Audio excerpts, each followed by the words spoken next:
Next on KPBS Evening Edition, record-breaking border detentions over the last year. A look at how Border Patrol is handling the influx. California still burning. Now another massive wildfire erupts just to the north of us. The new evacuations, destruction, and danger across the state. And San Diego is bracing for a severe flu season. Can our health facilities handle it? KPBS Evening Edition starts now.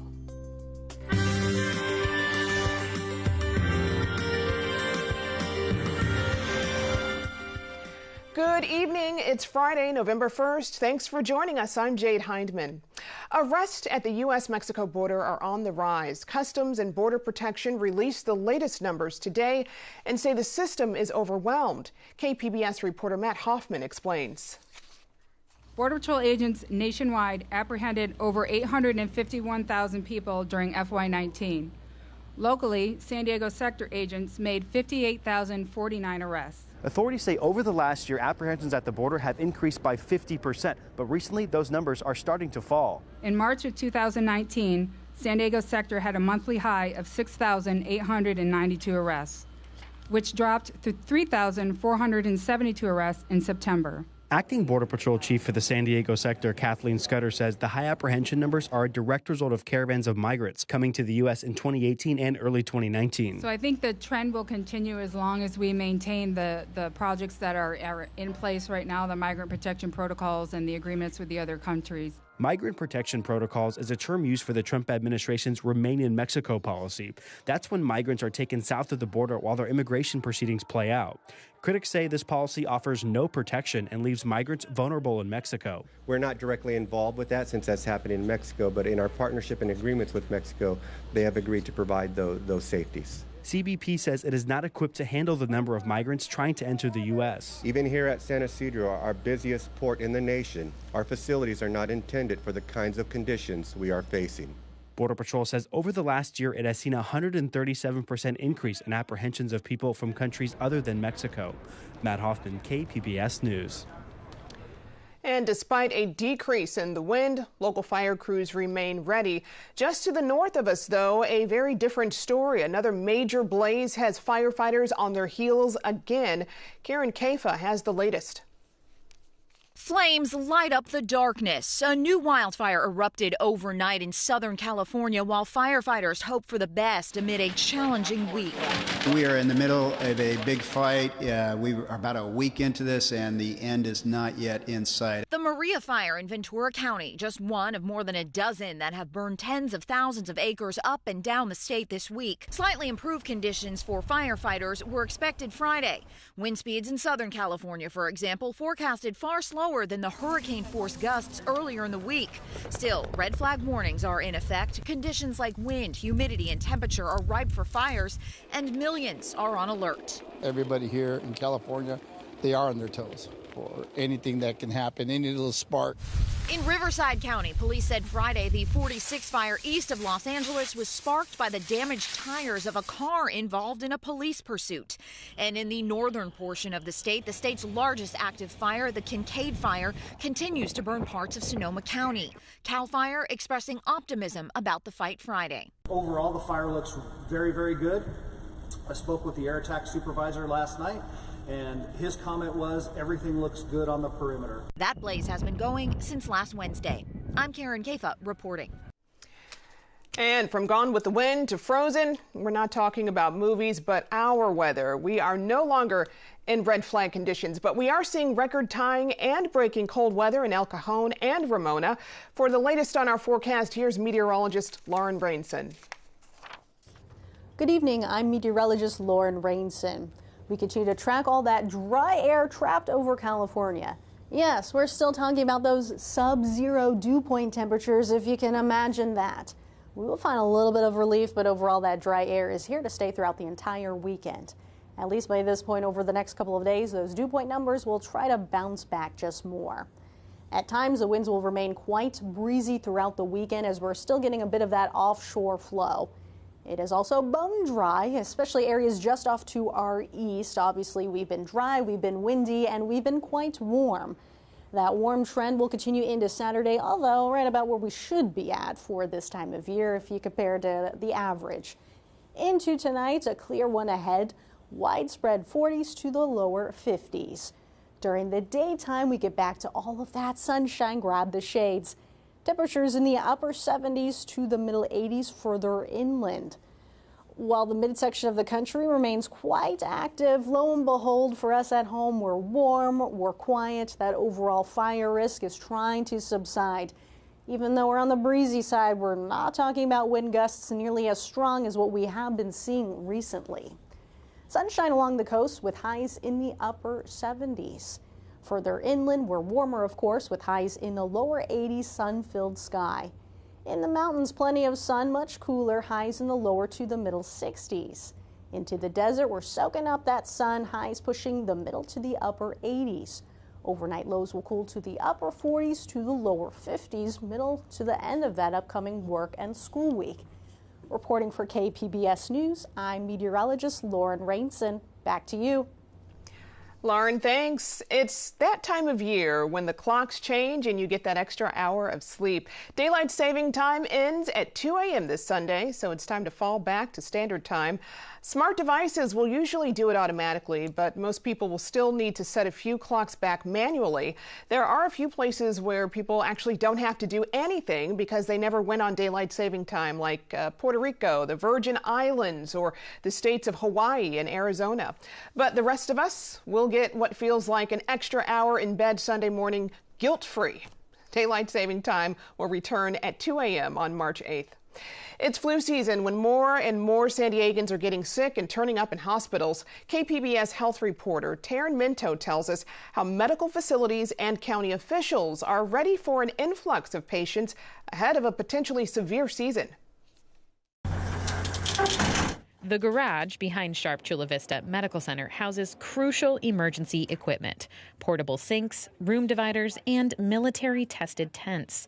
Senior Safety Management Specialist Kathy Muth says it can all be assembled in a back parking lot for a sudden surge of patients. An increase of patients that impacts our ability to take care of our patients. Like a disaster, major accident, or an outbreak of a common infectious disease. Primarily, we've used them for exercises, thankfully, but we have also used them a couple times for during the flu season. If the hospital notices more people are coming in with flu symptoms, it can divert them to the tents to keep them from bottlenecking the system. It gives the emergency room a little bit of breathing space. The breathing space is one part of the county's capacity plan to deal with the ebb and flow of the region's urgent medical needs, from an unpredictable earthquake to the annual flu season. Officials monitor real-time data to spot when the healthcare system is stressed and take action to prevent it from becoming fully overwhelmed. This is a measure of how busy our hospitals are. Inside the county's Division of Emergency Medical Services, senior epidemiologist Joshua Smith is monitoring transfer of care data. That's how long it takes paramedics to hand off a patient to hospital personnel. Is that minutes? Those are in minutes, yep. It was within normal range during a recent October visit. A little over 19, right? But the busier hospitals get, the more it grows. And so we're looking for a spike actually up above, it's 21.33. Is our official level that concerns us. Emergency Medical Services Medical Director Dr. Christy Koenig says data points like this serve as an early warning system that hospitals are reaching their capacity. Because it's taking longer for the paramedics to deliver the patient to the healthcare staff at the hospital, it also means that it takes longer for them to be available to respond to the next 911 call. This tells her it's time to implement actions outlined in the capacity plan to alleviate the pressure. Potentially waiving requirements that I, as the EMS medical director, would have authority at the local level to waive for how many paramedics respond. Instead of 2 paramedics, maybe 1 is sent along with someone who has less advanced skills. The plan is designed for any sort of disaster, but was developed in 1997 to help manage a flu outbreak.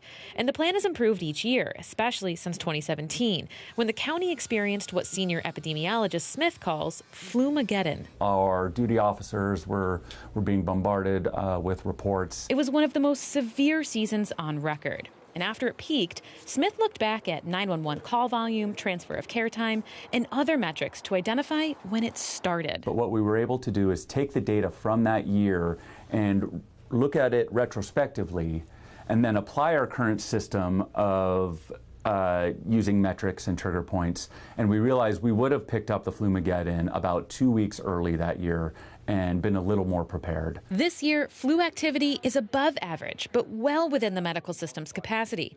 That means at Sharp Chula Vista, the surge tents remain in storage. In the meantime, emergency room Dr. Karar Ali says the hospital already has an internal system to mitigate any patient surge from the flu.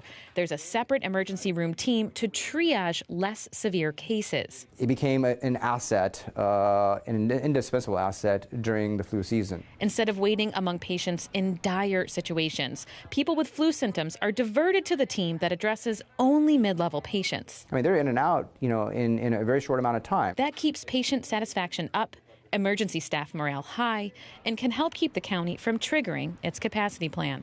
Taryn Mento, KPBS News. Now to technology, 5G technology to be exact. It's coming to Naval Base San Diego. The Department of Defense announced the base will be one of 4 U.S. military locations testing the technology. Also on the list, Washington's Joint Base Lewis McChord, Utah's Hill Air Force Base, and Georgia's Marine Corps Logistics Base in Albany. The DoD says it chose these locations for their wireless requirements and access to facilities needed to install 5G service. The White House says it is prepared for impeachment. The acknowledgement comes as a new poll shows how Americans feel about the idea. More now from reporter Caitlin Collins. Those in favor, please say aye. On the heels of a House vote that could lead to his impeachment, President Trump is taking the defense strategy into his own hands. He is the war room. Telling the Washington Examiner he's considering reading the transcript of his call with the Ukrainian president as a fireside chat on live television. His own aides have testified that they were alarmed by that call. Asked if he was being serious, Press Secretary Stephanie Grisham declined to offer any specifics. Sure, absolutely. When? I don't have any timing. Trump believes reading the call aloud will show people he acted appropriately. And as Democrats move to the next phase of impeachment, his campaign is fundraising off it, bringing in $3 million online as the House of Representatives voted Thursday. Trump says he believes this will backfire on Democrats. But a new poll from ABC and the Washington Post reveals Americans are sharply divided. 49% say he should be impeached and removed from office, while 47% say he shouldn't. Despite those numbers, the White House says impeachment appears inevitable. We are prepared for an impeachment to happen, yes. Exasperating his Republican allies, the president says his one-man war room doesn't need any help, telling the Examiner, "I already have good people." He's hired no new communications aides since Democrats launched their probe, and it's been 235 days since the last press briefing. Whenever it's time. I think right now we're doing just fine. The stall in strategy is coming as House Democrats are preparing to take their investigation public. And Speaker Pelosi is defending her decision to move forward. We have no choice. We took an oath to protect and defend our democracy. And that is what he has made an assault on. And if the Republicans have a higher loyalty to the president than they do to their oath of office, that's their problem. That was Caitlin Collins reporting. In other political news, Beto O'Rourke has dropped out of the 2020 presidential race. The news first broke via his verified Twitter account and comes hours before a major donor dinner in Iowa. In a statement, the former Texas congressman said, quote, "Though it is difficult to accept, it is clear to me now that this campaign does not have the means to move forward successfully," end quote. O'Rourke went on to say he will work to ensure the Democratic nominee is successful in defeating Donald Trump in 2020. His exit leaves 17 Democratic candidates in the 2020 presidential race. Time now for a rare look inside a prison in Syria, where foreign ISIS fighters are still unaware their leader was killed in a U.S. raid. One of them, a dual American citizen, described the sense of betrayal he feels being left there and how he yearns to return to the U.S. to face justice. Nick Patton-Walsh reports.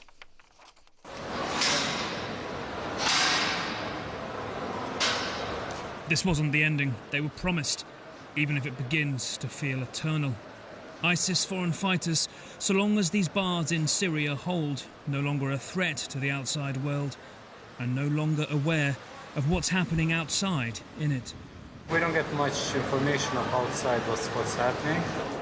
This man says his name is Lirim Soleimani and is a dual American citizen. He has no idea that ISIS leader Abu Bakr al-Baghdadi has been killed just 72 hours earlier when our cameraman visits. The guards explicitly forbid visitors from breaking the news, so we can only ask, what if? If he's killed, he's killed. For a lot of people, he's already been killed. He's already dead. You don't hear from him. It's, I don't know. For me, personally, I feel like I was betrayed, so there is no Islamic State anymore. It doesn't exist. Here's a common story in the sea of orange. He was just an engineer who is worried about his wife and 3 children in camps nearby. Their fate is so uncertain, he says facing US justice would be preferable to another day here. I feel very unsafe, and I want to go back to States. One thing for sure, I don't want to be here. Nobody here has faced a trial or been found guilty, and now many yearn for the due process ISIS denied others in their barbaric rush for blood, pleading to the nations ISIS pledged to destroy.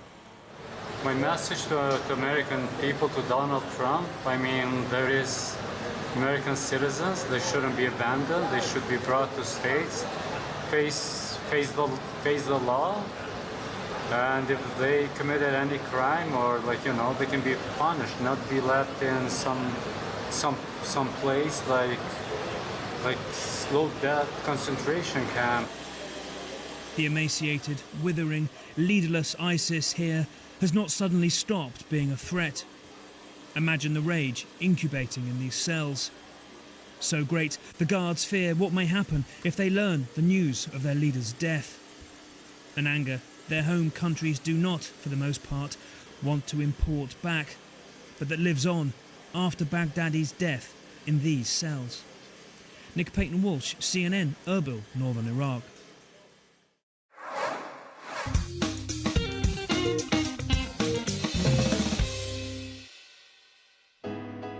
Mortgage rates continue to linger at historically low levels, and those rock-bottom rates are leading to a boom in refinancings. But does a refi make sense for you? USA Today walked through some of the questions to ask yourself before you try to grab a new loan. One is, just how much are you going to save with a new loan? The old rule of thumb was you want to refinance only if you can save at least a percentage point, or maybe even 2, below your current loan. But there are a number of other factors to consider to see if refinancing is worth it. How much will that new rate cut off your monthly payments? You want to see if it's a significant savings. And remember to factor in closing costs. Also think about how long you plan to live in the home. That will help you determine if a new loan is worth pursuing. All of those will help determine your break-even period. That's the time it will take for you to recoup all of the expenses involved with refinancing versus what you save a month. So if you're only saving $100 a month but facing $3,000 in costs, you'll need 30 months before you start realizing the savings from a new, lower interest rate mortgage. For more on what to consider when refinancing, check out the full story at usatoday.com.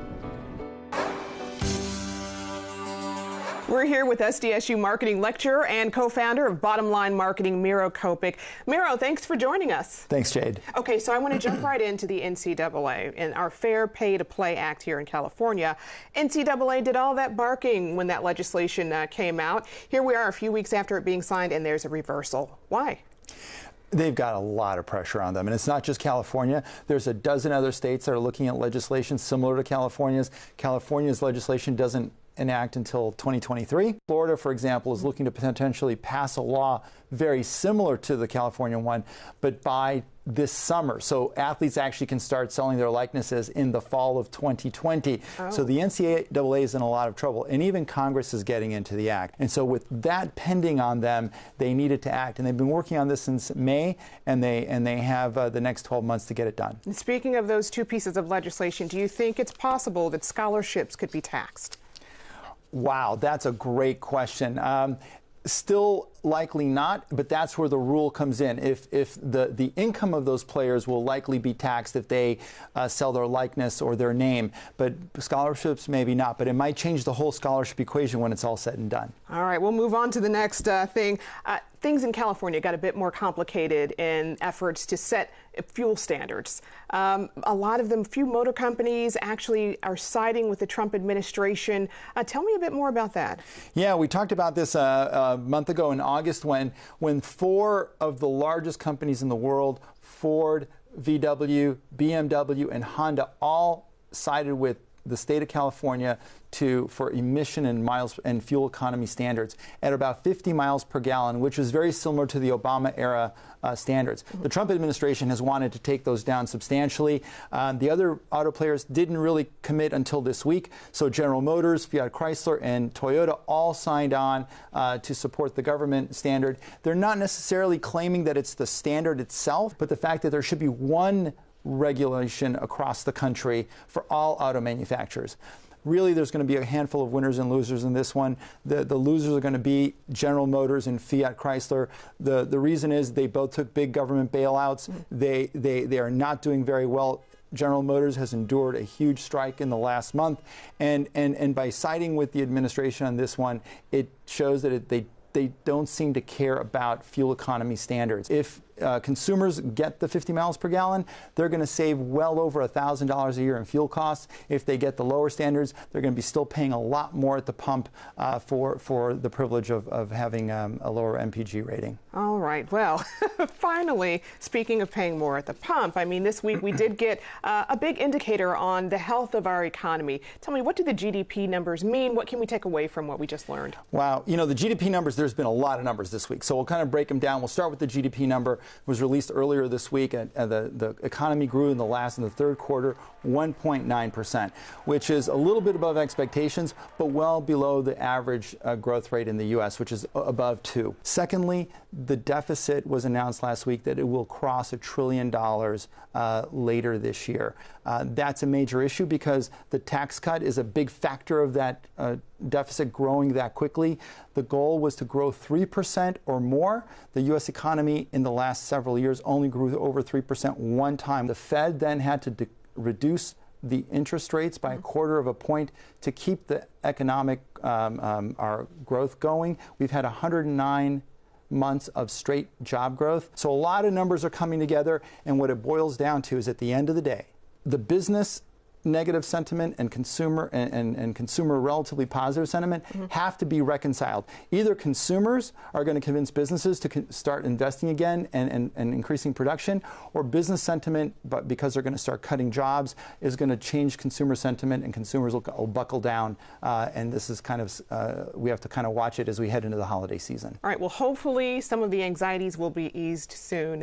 I've been speaking with Miro Kobik from SDSU and Bottom Line Marketing. Miro, thank you so much. Thanks, Jade. Wind-driven wildfires burn across California and in Baja. Car companies choose sides in the fight over California's tough mileage standards, and how some young Republicans are embracing Trumpism. Join us for the KPBS Roundtable tonight at 8:30. Leaving the past behind and focusing on the road ahead. That's what the future looks like for a Spring Valley family. Michelle McClintock and her 3 kids were homeless for 2 years and recently got off the streets. Today, they received a free car from the local nonprofit Streets of Hope. Until today, McClintock walked to work an hour each way. She says staying employed is key to staying housed, and her new car will help her do it. My general manager was concerned because a lot of the Spring Valley walkways, there's really nowhere to walk, and I faithfully walk to and from work. This car is going to help me take my children to school. And the new car was donated by Auto Advantage in Escondido. Thinking about seeing a movie? Well, how about one where Dwayne Johnson channels Danny DeVito or Kevin Hart channels Danny Glover? That could only happen in the world of Jumanji. Rick DiMagella has a preview of the upcoming sequel in the Hollywood Minute. Are we in Florida? Oh my God. Wait, we're in the wrong body! My joints feel like butter. No. Here's a sneak peek at Jumanji: The Next Level. The sequel to the 2017 hit Jumanji: Welcome to the Jungle reunites the cast, but does a bit of role swapping with Dwayne Johnson and Kevin Hart playing the Jumanji game avatars of Danny DeVito and Danny Glover. It's game on for Jumanji: The Next Level on December 13th. I say hallelujah. Casting news, Jeffrey Wright teams up with Batman. Director Matt Reeves announced via social media that Wright will play Commissioner Gordon in his upcoming film, The Batman. The movie stars Robert Pattinson as the Caped Crusader and is scheduled to hit theaters in June of 2021. People call you a monster too. Why not kill them? Because then I am what they say I am. Netflix has released a first look at its upcoming series, The Witcher. Henry Cavill plays monster hunter Geralt of Rivia in a series based on The Witcher books by Andrei Sapkowski. The Witcher storms onto Netflix December 20th. In Hollywood, I'm Rick Damigella. And you can find tonight's stories on our website, kpbs.org/evening edition. Thank you for joining us. Have a great evening, everyone.